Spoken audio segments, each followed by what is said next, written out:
विज्ञान नमुता ही जाते भये हरिहंतादि महान। करि मंगल करि हो महा ग्रंथ करन के काज। जाते मिले समाज सब पावे निज पद राज, पावे निज पद राज। इस भवतरु का मूल एक जानहु मिथ्या भाव। ताको करि निर्मूल अब करिए मोक्ष उपाव, करिए मोक्ष उपाव। मोक्ष मार्ग प्रकाशक नामक यह ग्रंथ है आचार्य कल्प पंडित प्रवर टोडरमल जी साहब की। यह सुंदर अनुपम रचना 8वें अधिकार के अंतर्गत चरणानुयोग से प्रयोजन की सिद्धि वाला, नहीं चरणानुयोग के व्याख्यान के विधान वाला यहाँ प्रकरण चल रहा था।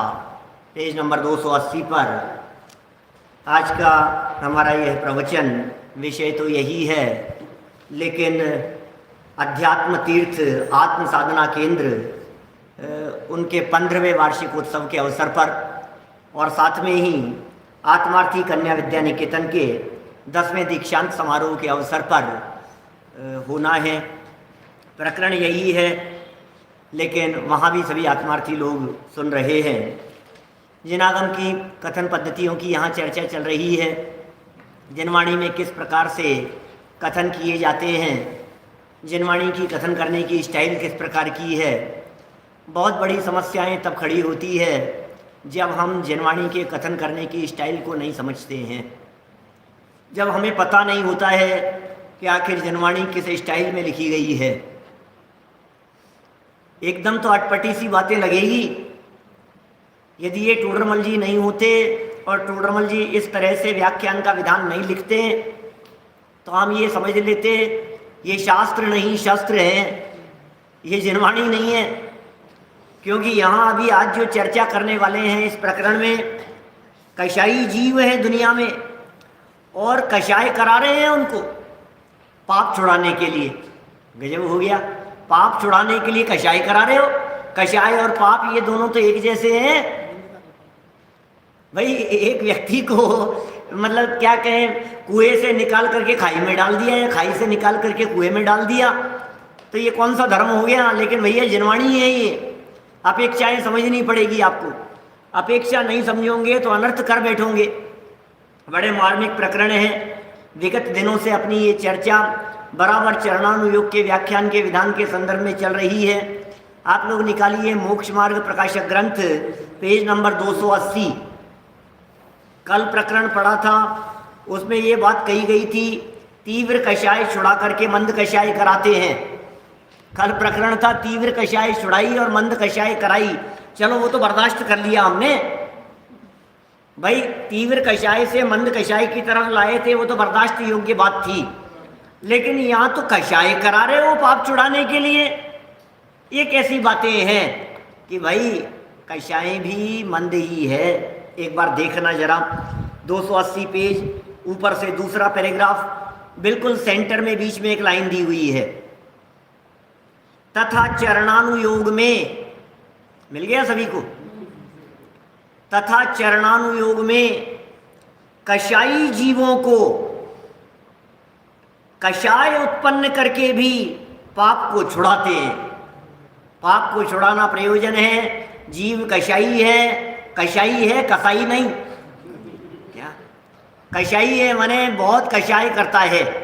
ऐसे कषाई व्यक्ति को उत्पन्न कर रहे हैं कषाय, और कषाय उत्पन्न करके भी छुड़ा रहे हैं पाप और धर्म में लगाते। क्या कह रहे हैं ये, कषाय उत्पन्न करके धर्म में लगाते हैं कि हाँ चरणानुयोग की स्टाइल है। आगे जब द्रव्यानुयोग की तरफ उसे बढ़ाएंगे, आगे जब जिनागम की सूक्ष्म गहराइयों की तरफ ले जाएंगे तो इन कषायों का भी निषेध कर देंगे। आगे चल कर के पंडित जी स्वयं कहने वाले हैं, यद्यपि कषाय भाव तो सर्वथा बुरा ही है, मंद कषाय भी रखने योग्य नहीं है, अल्प कषाय भी रखने योग्य नहीं है, कषाय उत्पन्न होना तो बिल्कुल योग्य नहीं है। तो फिर क्यों करा रहे हो आप? कि पाप छुड़ाने के लिए, मोटा मोटा पाप तो छूटे, गृहीत मिथ्यात्व तो छूटे, हिंसादिक की प्रवृत्तियां तो मिटे, कोई बात नहीं, ये सब कराते हैं। देखिए, जैसे उदाहरण देखेंगे तो आपको लगेगा ये कैसी अटपटी सी बातें दिख रही है यहाँ। जैसे पाप का फल नरक आदि के दुख दिखाकर, दिखाते हैं कि नहीं? अरे नरक जाएगा, क्या कर रहा है, कर क्या रहा है तू, नरक जाना है क्या, डंडे पड़ेंगे नरक में जाकर के। और फिर जो वर्णन किया गया है, लोहे के गरम गरम उबलते हुए पाइप के जैसे वो खंबे, उनसे चिपका दिया जाएगा, कढ़ाई में तल दिया जाएगा। देख वहां क्या हालत हो रही है, देख वहां नरक के अंदर वैतरणी नदी बहती है, वहां जाएगा। सेमर तरुदल जुत असी पत्र असी जो देह विदारे तत्र। नरक का जब वर्णन करने लगते हैं, नरक की परिस्थितियों को जब बतलाने लगते हैं, तो सामने से कई लोग आकर के कहने लगते हैं, पंडित जी आज तो घबराहट होने लगी। क्या? जब नरक का वातावरण, नरक की परिस्थितियां, नरक का माहौल, नरक गति के दुखों का वर्णन किया जाता है, तो लोग कहने लगते हैं, पंडित जी डर लगने लगता है जब आप ऐसी बातें करते हो। जब पंच परावर्तनों की चर्चाएं की जाती है तो डर लगने लगता है, अरे यार पर घबराहट होती है, पंच परावर्तन यदि अभी काम नहीं हुआ, वहां चले गए तो क्या होगा। तो टोडरमल जी कह रहे हैं इसीलिए तो करा रहे हैं कि तुझे डर लगे। क्या बात कर रहे हो?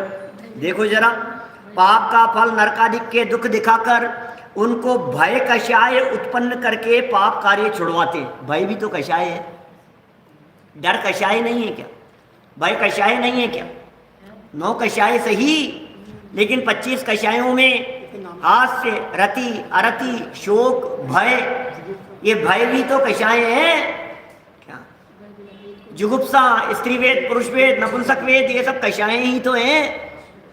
डरा रहे हैं, जनागम में डरा रहे हैं क्या? हाँ, यदि ये बातें डराएंगे नहीं तो फिर ये जीव धर्म मार्ग में लगेगा कैसे? ये जीव पाप छोड़ेगा कैसे? प्रयोजन तो पाप छुड़ाने का है, प्रयोजन तो हिंसादिक से बचाने का है, प्रयोजन तो विषय कषाय से बचाने का है, और डरा रहे हैं, डरा करके करवा रहे हो ये काम। यार ये तो ठीक नहीं है, डरा धमका करके किसी से काम कराना, कोई बात नहीं। अरे फेल होने का डर न दिखाएं तो बच्चा पढ़े नहीं, चोट लगने का, गिरने का डर नहीं दिखाएं तो उछल कूद करना बंद नहीं करे, देख गिर जाएगा। ये डराएंगे नहीं तो वो तो कभी इस टेबल पर कूदता है, कभी उस टेबल पर कूदता है, बोलो क्या होगा? तो डराना पड़ेगा ना उसको। डराने का प्रयोजन उसे डराना नहीं है। हाँ, यदि ज्यादा ही डरने लग जाए, मान लीजिए डर के मारे वो धर्म करे ही नहीं, तो घबराहट उसके बहुत ज्यादा दिखाई देवे, तो फिर जनागम में दूसरा भी एक अनुयोग कहा है। वो अनुयोग ये कहेगा कि अरे डरने की जरूरत नहीं है, नरक में जाने के बाद में तिल तिल दे के खंड खंड कर देने के बावजूद भी तेरे आत्म प्रदेशों में से एक प्रदेश भी कम नहीं हुआ, तेरे अभेद अखंड अनंत गुणात्मक आत्मा में से एक गुण भी कम नहीं हुआ, ये समझ लेना। तुझमें क्या फर्क पड़ गया? नरक के जो वातावरण और परिस्थितियां थी वो शरीर को तो प्रतिकूल करने में, शरीर की प्रतिकूल अवस्थाओं में कदाचित निमित्त बन सकती है, लेकिन वहां भी भेद विज्ञान करता हुआ ज्ञानी जीव अतीन्द्रिय आनंद का रसास्वादन ले लेता है, कर लेता है। नरक में दुख नहीं है, द्रव्यानुयोग चल करके ये बात कहेगा। चरणानुयोग नरक के दुख दिखा रहा है और दिखा करके डरा रहा है। द्रव्यानुयोग ये कहता है नरक में दुख नहीं है, गलत फहमी नहीं हो जाए, नरक में दुख नहीं है। अरे साहब लिखा है शास्त्रों में, शेड़ाला में लिखा है, पहली डाल में हमने पढ़ा 3 छंद 4 छंद उन्होंने लिखे दुखों के लिए, नरक के दुखों के लिए। अरे नरक में दुख नहीं है, बाहर नारक कृत दुख भुगते अंतर सुख रस घटा घटी। बाहर में नरक कृत दुखों को भोगते हुए दिखाई देने पर भी अंदर में सुख रस घटाघट पी रहा है। लो, माने नरक दुख का कारण नहीं है, देह में एकत्व बुद्धि दुख का कारण है। नरक का वातावरण दुख का कारण नहीं है, शरीर में अपनापन दुख का कारण है। लेकिन क्योंकि वो शरीर का अपनापन अभी वो उस लेवल की बात इस प्रथम भूमिका वाले शिष्य को दिखती नहीं है, समझ में नहीं आती है, इसलिए कहते हैं नरक में जाने के काम मत करो, बेईमानी कर रहे हो, धोखाधड़ी कर रहे हो। अरे नहीं नहीं क्या फर्क पड़ गया कर रहे हैं तो, ये देखो कितने लोग कर रहे हैं, कुछ तो सजा देती नहीं है। अरे गवर्नमेंट नहीं देती, कर्मों से तो डरो। यहां सजा मिले या न मिले, प्रकृति में अन्याय नहीं है। नरक में जाकर के भुगतना पड़ेगा, नरक में जाकर के भोगना पड़ेगा, डरा रहे हैं उसको। ये सारा वातावरण आप तिलोय परिणति का वो प्रकरण पढ़ करके देखें, नरक गति के दुखों का, आपके रोंगटे खड़े हो जाएंगे।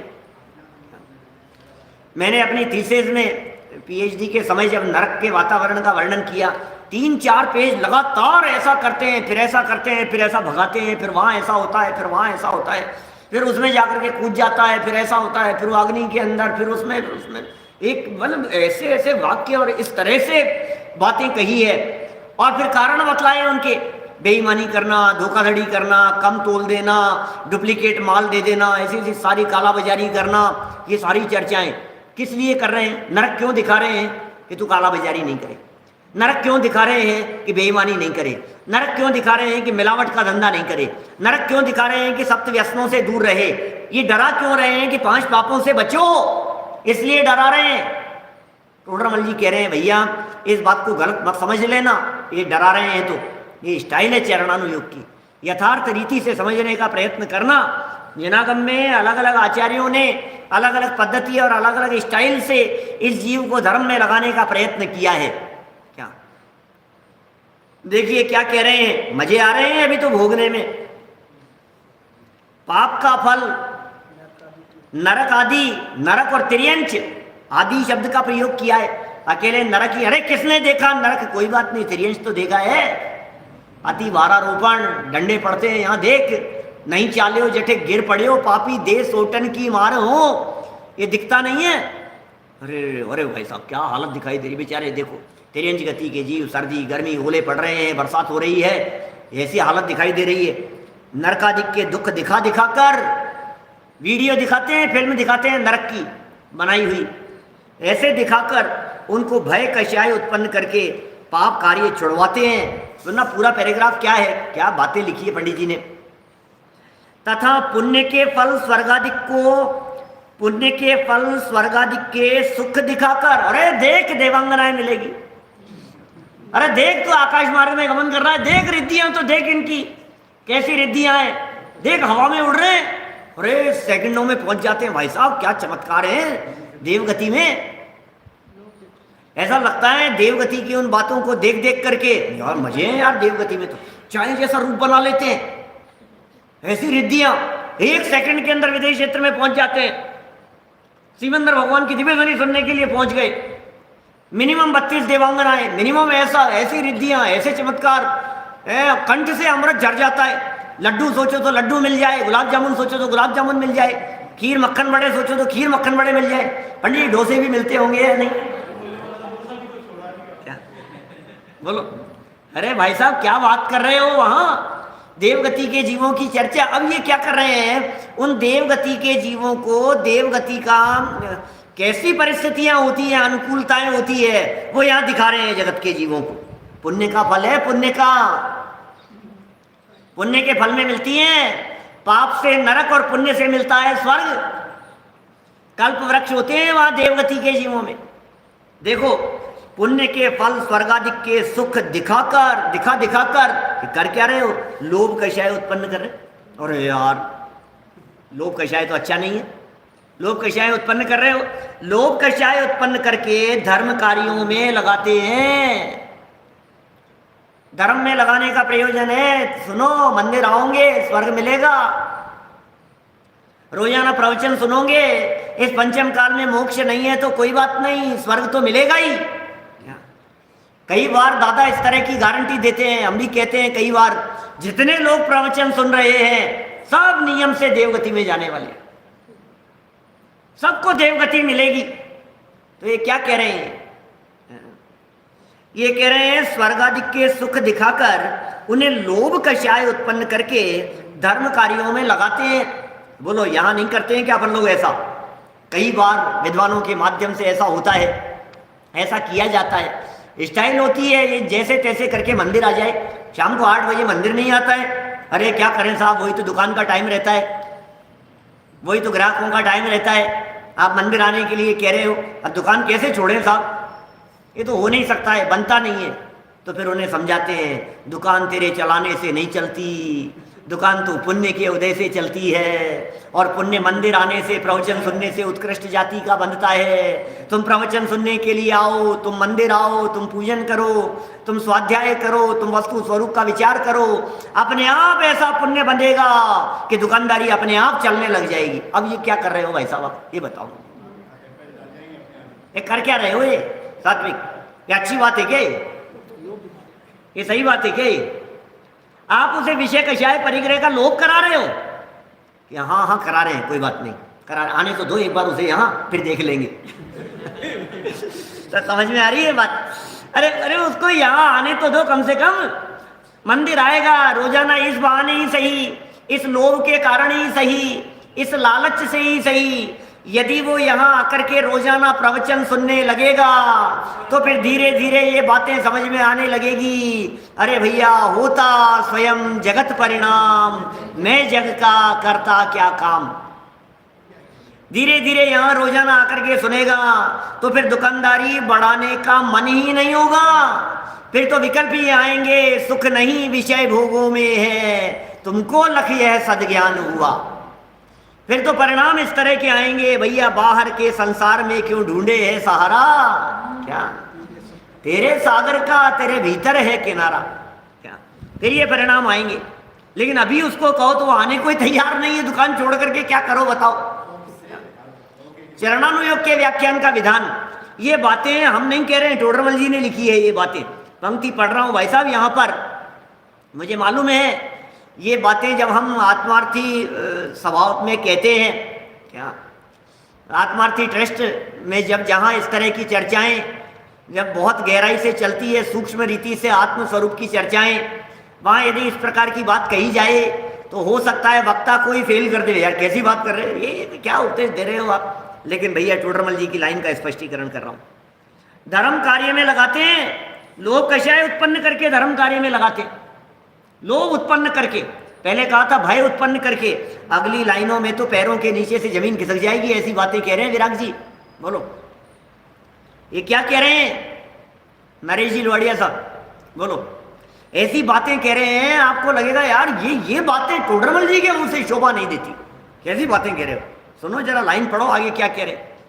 पंडित जी ये बातें तो ठीक नहीं है, ऐसी बातें तो मत करो, पुत्र मित्र धन बढ़े, अरे यार क्या बात कर रहे हैं, पितृ ये कैसी बातें लिखी है भाई साहब, शास्त्रों में लिखी है, स्टाइल है देखो।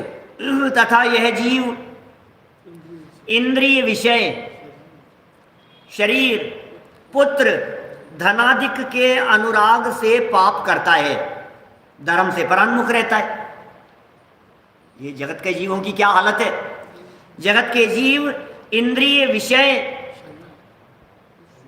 से अनुराग, इंद्रिय विषय के अनुराग से पाप करता है। 4 वाक्य बना लीजिए इसके।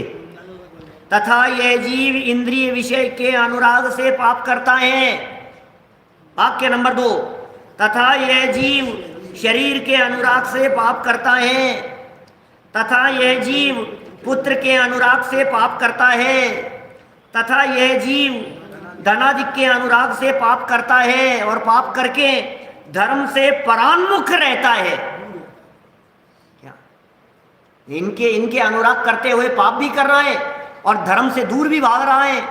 इन सब से पुत्र मित्र परिवार इंद्रियों के विषय भोग पंचेंद्रिय भोगों में यदि लगा रहेगा, उलझा रहेगा, तो टोडरमल जी साहब कह रहे हैं धर्म से परान्मुख है।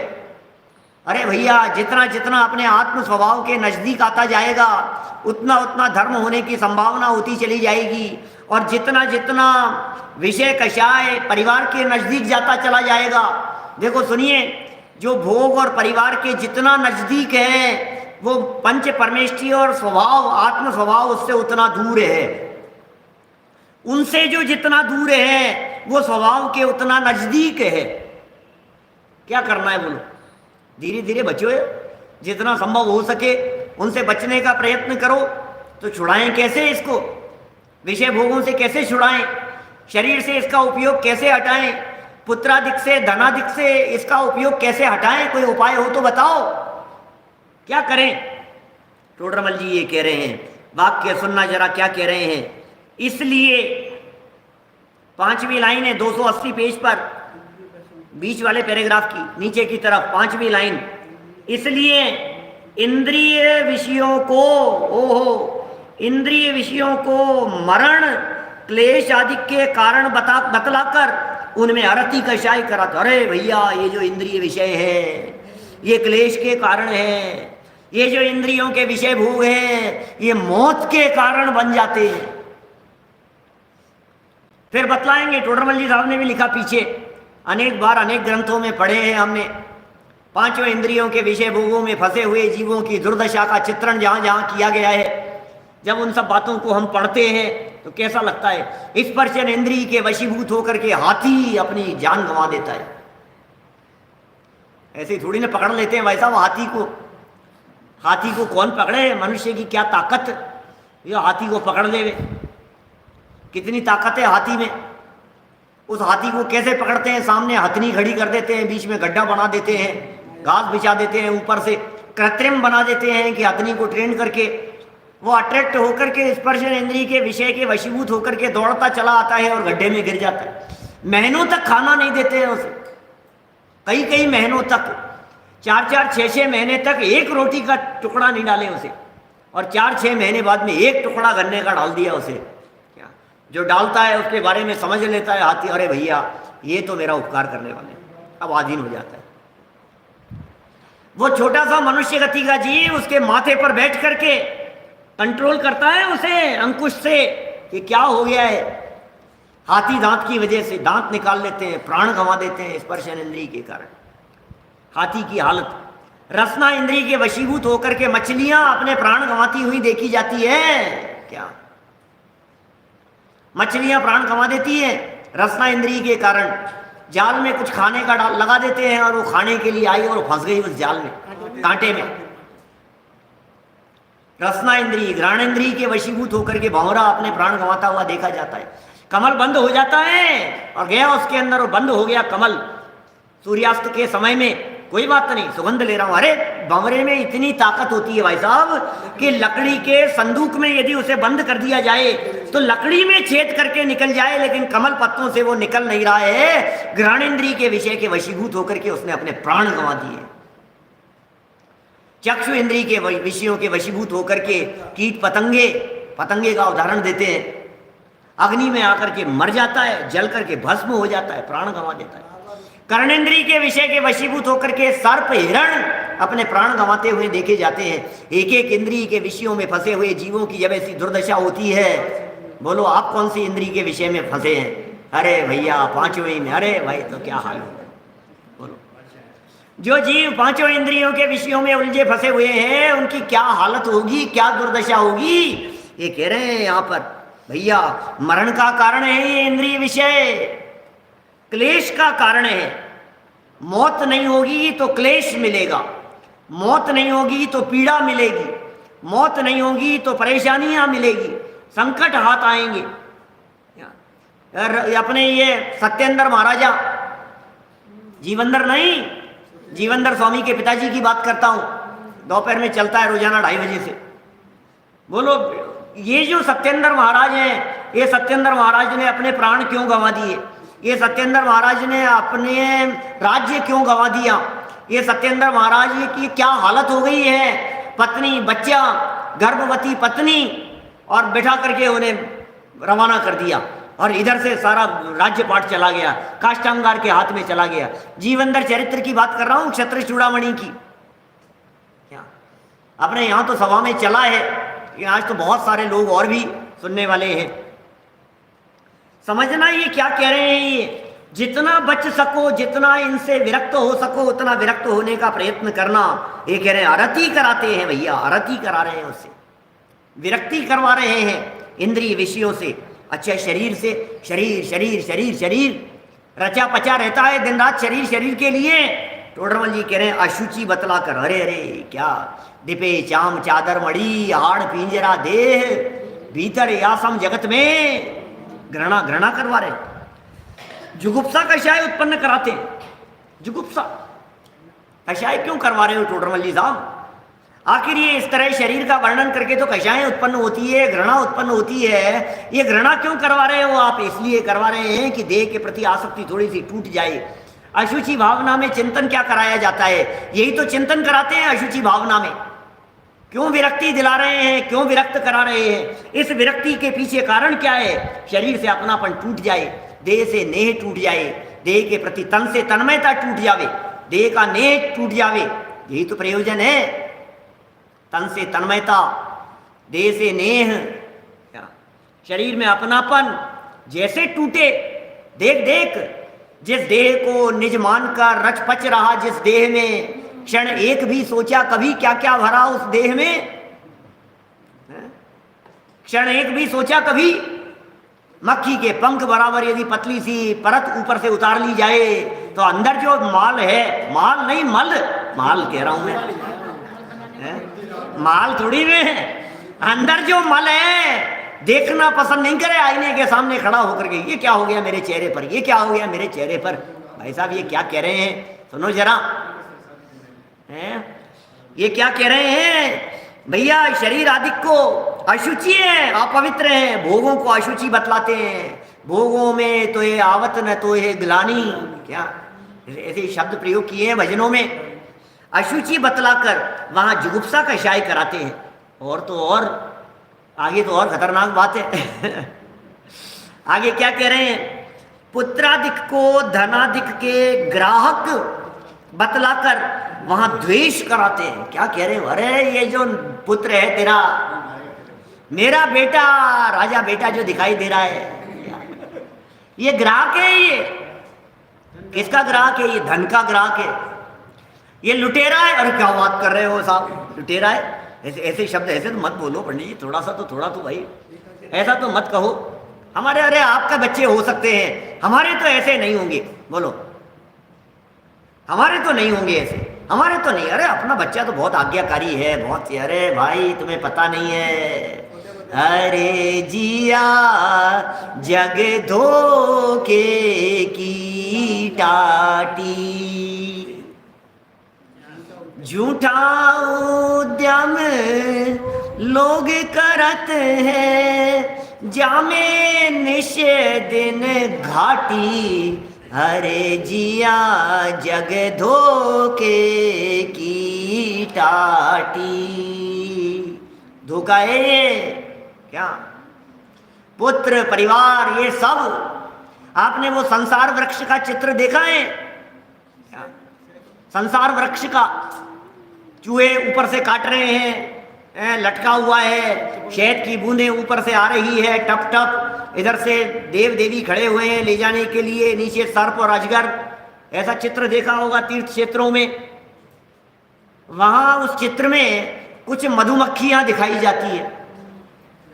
वो मधुमक्खियां चेंटती है बार बार ऊपर से, एक बूंद और एक बूंद और। वो तो है विषय की बूंदें और मधुमक्खियां चेंट रही है। ये कौन है? कभी तो पत्नी चोंटती है, क्या कभी बेटा, कभी भाई, क्या कभी परिवार के लोग ऐसे चुटकी भरते हैं, क्या पीड़ा देते हैं, पीड़ित करते हैं, प्रतिकूलता दिखाते हैं, पलट करके सामने जवाब देते हैं, आपको कुछ नहीं समझते हैं, उल्टा सीधा बोलते हैं। जरा देखना, लेशिया वाले चित्र की बात नहीं कर रहा हूं पारस भाई, मैं बात कर रहा हूं संसार वृक्ष। एक दूसरा पेड़ है, जरा देखना। क्या ये कह रहे हैं? अच्छा परिवार ज्यादा प्रॉब्लम। हाँ हाँ, राग राग में फंसाते, क्या करो बोलो।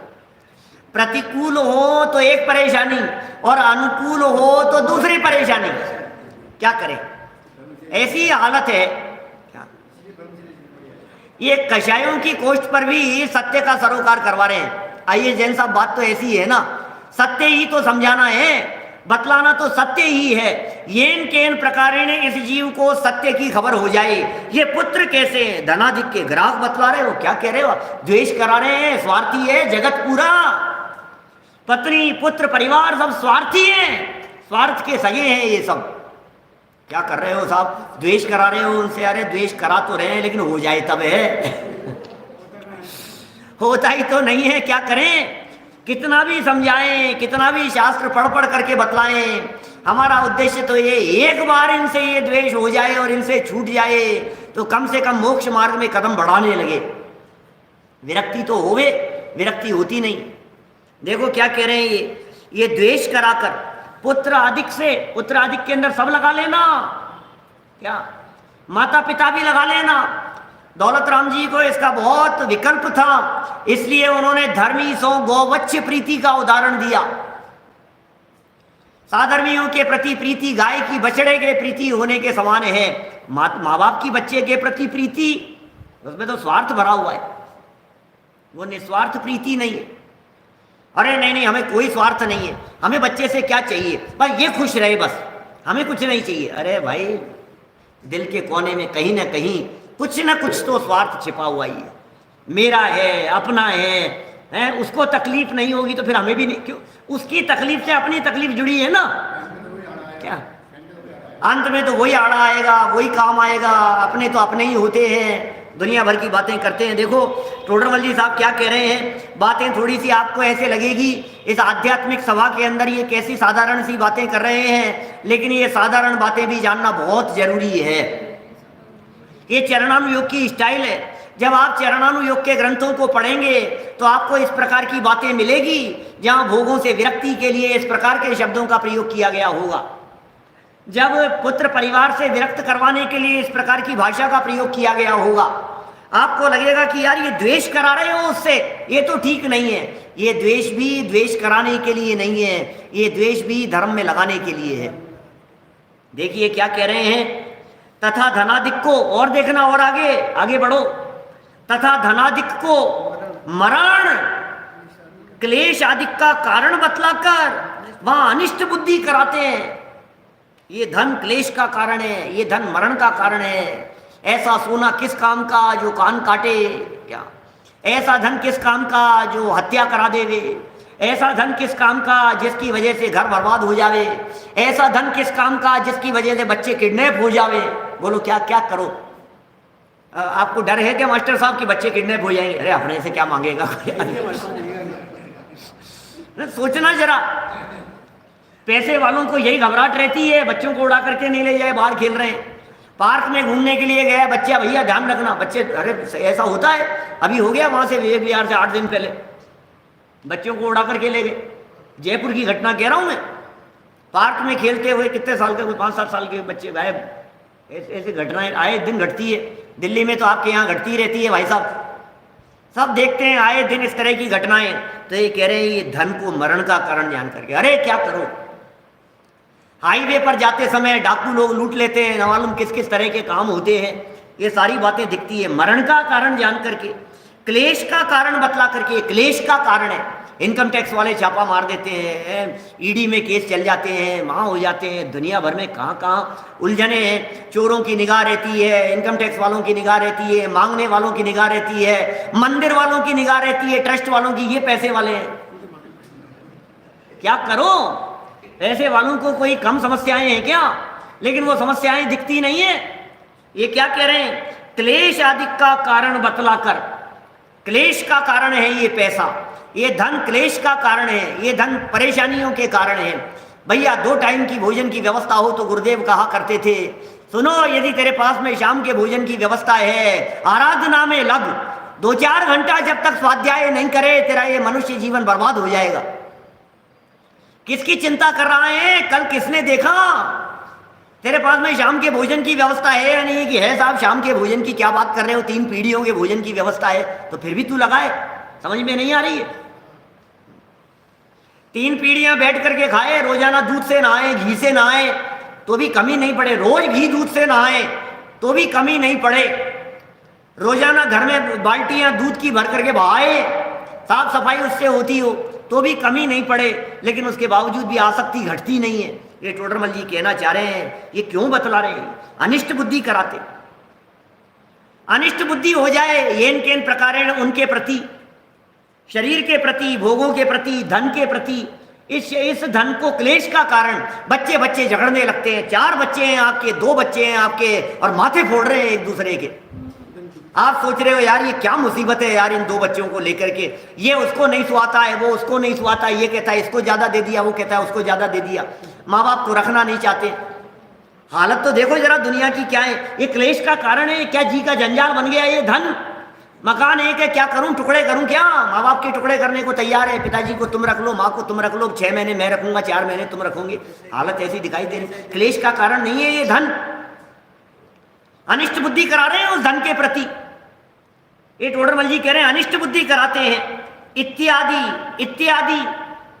थोड़ा कहा है, बहुत समझ लेना, कम कहा है, ज्यादा समझ लेना। कहां तक कहें भाई साहब? ये कह रहे हैं इत्यादि उपायों से विषयादि में तीव्र राग दूर होने से क्या होगा? इससे विषयादि में कम से कम, मैं जानता हूं मेरी ये सारी बातें इतनी कठोरता से कहने के बावजूद भी कोई भी व्यक्ति छोड़ करके जाने वाला नहीं है। क्या इतनी बातें कहने के बावजूद भी किसी के घर नहीं टूटेंगे, भरोसा है मुझे पूरा। तो तोड़वाने थोड़ी न है, तोड़वाने भी नहीं है, लेकिन कम से कम आसक्ति तो कम होनी चाहिए, कम से कम वैराग्य भाव तो जागृत होना चाहिए, कम से कम विरक्ति तो होनी चाहिए। ये क्या कह रहे हैं यहां? इत्यादि उपायों से विषय आदि में तीव्र राग दूर होने से उनके पाप क्रिया छूटकर धर्म में प्रवृत्ति होती है। पाप क्रिया छूट करके धर्म में प्रवृत्ति होती है। कम से कम छूटेगा, कम से कम बचेगा, कमी होगी। दिन रात जो एक करता था, इन पुत्रादिक को देख करके 2 बच्चे हैं, 3 बच्चे हैं, 4 बच्चे हैं, उनको देख देख करके अरे यार कितने स्वार्थ के सगे हैं ये, छोड़ दुकानदारी को, विरक्त हो जाए इससे, आत्म कल्याण और आत्म आराधना में लग जा।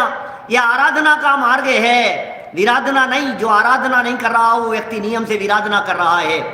एकत्वपना कुछ ना कुछ कम तो होना चाहिए, आसक्ति कम तो होनी चाहिए। आगे की लाइनें तो और ज्यादा खतरनाक कह रहे हैं। मैं कहना चाहता हूं आत्मार्थी बालिकाओं से, बेटा ये जिनवाणी के जो वचन हैं, ये वचन अन्यथा ग्रहण मत करना। इनका अर्थ जिनागम को जिनागम में कही गई अपेक्षाओं और विवक्षाओं से समझना।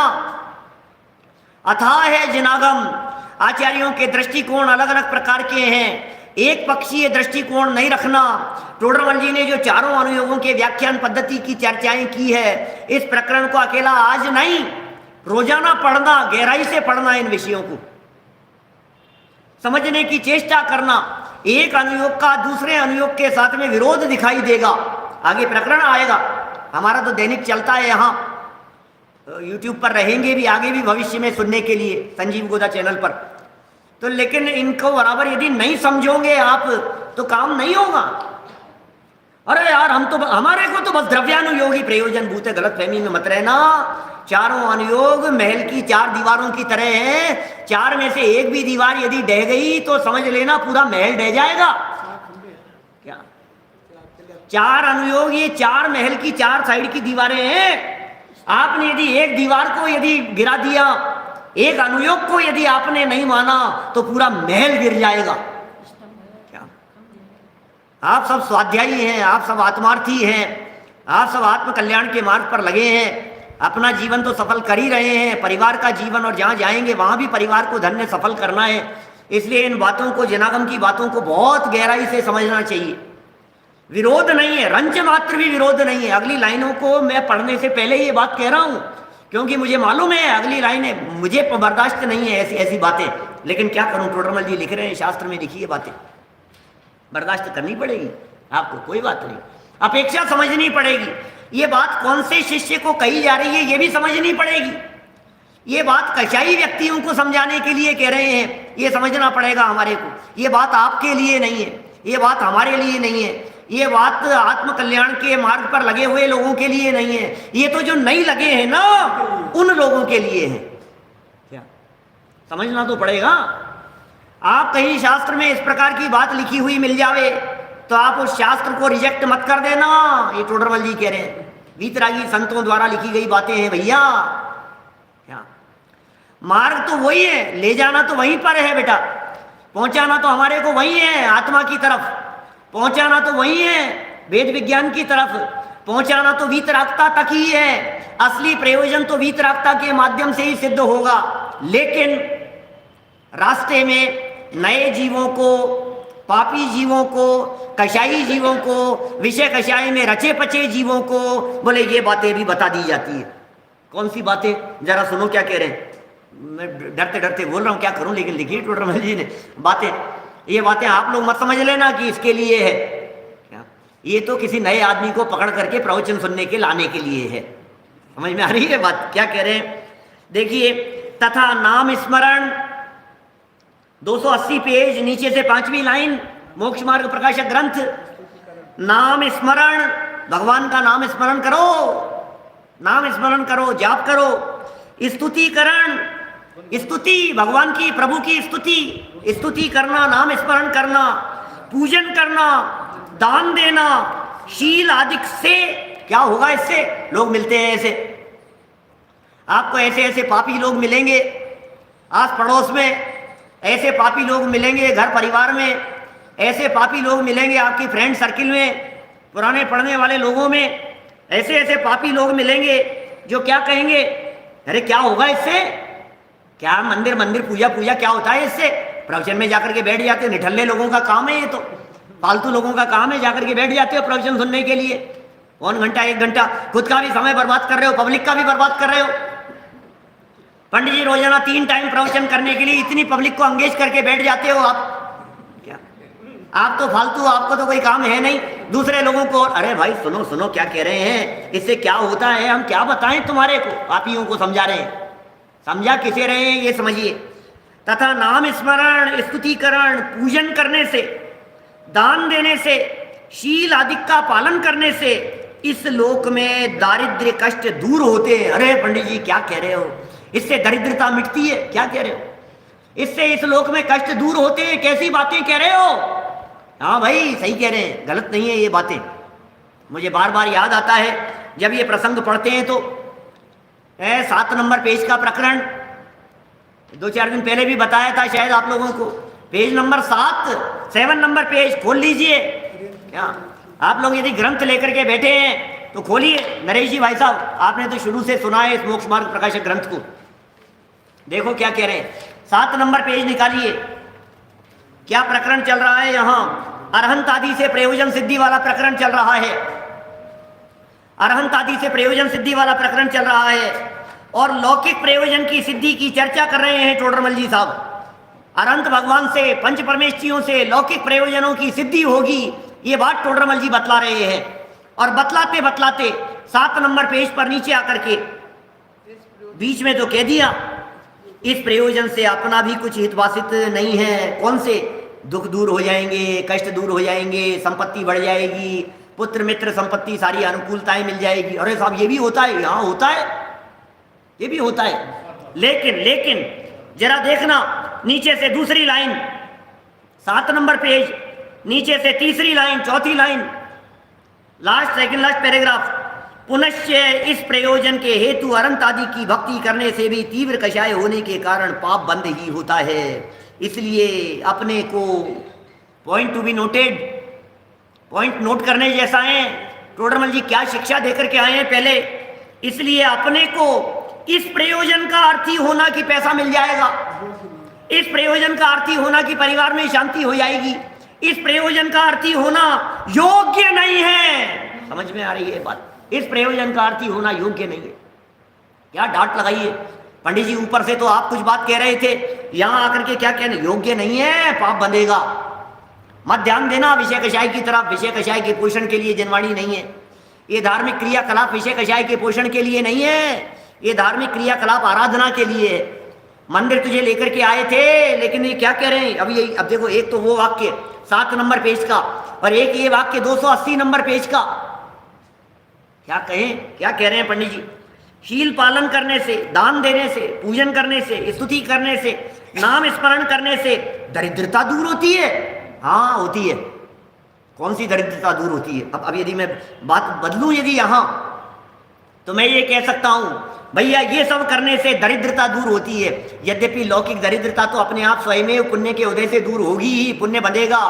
लेकिन वो दरिद्रता दूर होती है कि तुझे अपने अंदर में अनंत गुणों का वैभव दिखाई देने लगता है, ये दरिद्रता दूर होती है। तू आ तो सही मंदिर में प्रवचन सुनने के लिए, तू आ तो सही, तू क्या बात करता है करोड़ों की, अरे तुझे यहाँ अनंत दिखेंगे गुण। तू वहाँ क्या बात करता है डायमंड की, क्या बात करता है डायमंड सेट की, तुझे यहाँ अनंत रत्न दिखाई देंगे, अनंत गुण संपदा दिखाई देगी। ये दारिद्र्य दूर होता है। अरे दरिद्रता का कष्ट मिट जाता है। दरिद्रता में दुखी होने की मान्यता, ये मान्यता टूट जाती है, ये दारिद्र्य कष्ट दूर होते हैं। और देखो टोडरमल जी क्या कहते हैं, पुत्र धनादि की प्राप्ति होती है। क्या बात कर रहे हो, दान देने से पुत्र मिलेगा, भगवान की पूजन भक्ति आराधना करने से। सारी दुनिया तो यही कर रही है पंडित जी, अब आप भी ये कहोगे तो फिर कहाँ जाएंगे। सारी दुनिया तो महावीर जी के चक्कर ही इसीलिए लगा रही है, सारी दुनिया तो तिजारा इसीलिए जा रही है, सारी दुनिया तो तीर्थ क्षेत्रों पर जाकर के पीछे उल्टे उल्टे साथी बना करके आती है। पुत्र मिल जाएगा, धनाधिक की प्राप्ति हो जाएगी। तो कह रहे हैं भैया सुनो तो सही, ये तो एक बार मंदिर में लाने के लिए है कि क्या बात कर रहे हो, तुम भी मायाचारी कर रहे। अरे भाई क्या करें, इस जीव को धर्म मार्ग में लगाने के लिए ये बातें बताई जाएगी, इस जीव को धर्म मार्ग में लगाने के लिए यही इसी तरह से उपदेश दिया जाएगा। और ये उपदेश हमारा नहीं है, ये उपदेश टोडरमल जी का नहीं है, ये उपदेश चरणानुयोग का है, ये उपदेश वीतरागी संतों का है, ये उपदेश दिगंबर मुनिराजों का है, शास्त्रों का है, आगम का है, ऐसा उपदेश। 2 दिन पहले हमारा जो प्रवचन था, आज तो शायद 324 नंबर का प्रवचन है ना, कितना नंबर है आज, 324 नंबर का है। 322 नंबर 321 नंबर प्रवचन में हमने कही थी बात, जैसा व्यक्ति वैसा उपदेश, बस जैसा मरीज वैसी दवाई, जैसी बीमारी वैसा इलाज। क्या ये क्या कह रहे हैं, इस प्रकार निरूपण द्वारा उनके लोभ उत्पन्न करके उन धर्म कार्यों में लगाते हैं। हमारा उद्देश्य लोभ उत्पन्न करना नहीं है। 322 नंबर वाला प्रवचन था वो। हम ये कह रहे हैं भैया सुनो, हमारा उद्देश्य लोभ उत्पन्न करना नहीं है, हमारा उद्देश्य कषाय उत्पन्न करना नहीं है, हमारा उद्देश्य विषय कषायों में लगाना नहीं है, हमारा उद्देश्य तुम्हें धन मिल जाए, व्यापार मिल जाए, तुम उलझे रहो, ये नहीं है। हमारा उद्देश्य तो येन केन प्रकारेण धर्म मार्ग में लगाना है। तो इस प्रकार निरूपण द्वारा उनके लोभ उत्पन्न करके उन धर्म कार्यों में लगाते हैं। इस प्रकार अन्य उदाहरण जानना, इस प्रकार और भी बातें जान लेना चाहिए। यद्यपि पंडित जी साहब ने ये इस तरह का प्रकरण यहाँ लिखा है, लेकिन उसके बावजूद पंडित जी खुद प्रश्न उठा रहे हैं, यार कषाय करा करके कषाय पाप छुड़ाने के लिए ये तो उचित नहीं है। नीचे प्रश्न उठा दिया है। आपके चित्त में जो विकल्प उठते हैं उन प्रश्नों का समाधान पंडित जी साहब यहाँ कर रहे हैं। कषाय छुड़ा करके कषाय कराने का प्रयोजन, कषाय छुड़ा करके कषाय कराने का ठीक नहीं है ये तो। बोले चिंता मत करो, हम आगे जो बात बतला रहे हैं, कल जो प्रकरण अपना आगे चलने वाला है, यदि आप उस बात को बारीकी से देखेंगे समझेंगे तो कुछ न कुछ रहस्य हासिल होगा। मैं पुनः आज इस 10वें वार्षिकोत्सव के अवसर पर आत्मार्थी बालिकाओं को कहना चाहता हूँ, ये जिनागम है। करणानुयोग अलग प्रकार से बात कहेगा, चरणानुयोग की शैली अलग प्रकार की होगी, प्रथमानुयोग की अलग प्रकार की होगी और द्रव्यानुयोग की अलग प्रकार की होगी। यथावत रीति से जिनागम के मर्म को समझ करके अभ्यास करना, खूब अभ्यास करना, खूब पढ़ना। आज ये दीक्षांत का समय है, ये दीक्षा का अंत है, ये शिक्षा अंत नहीं है।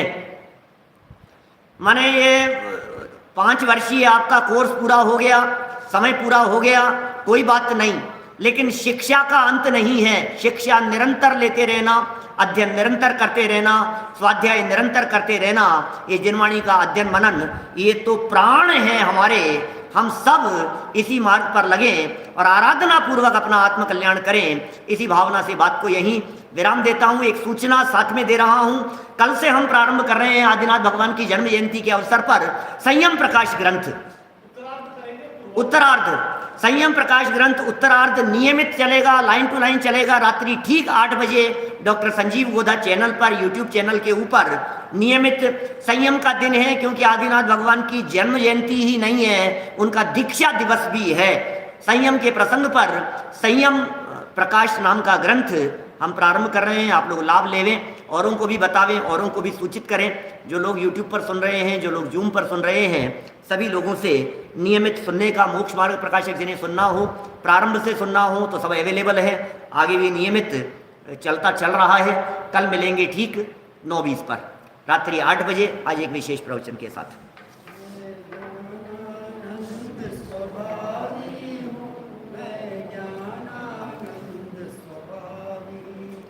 मैं हूँ अपने में स्वयं पूर्ण, पर कि मुझ में कुछ गंध नहीं। मैं अरस अरूपी स्पर्श, पर से कुछ भी संबंध नहीं।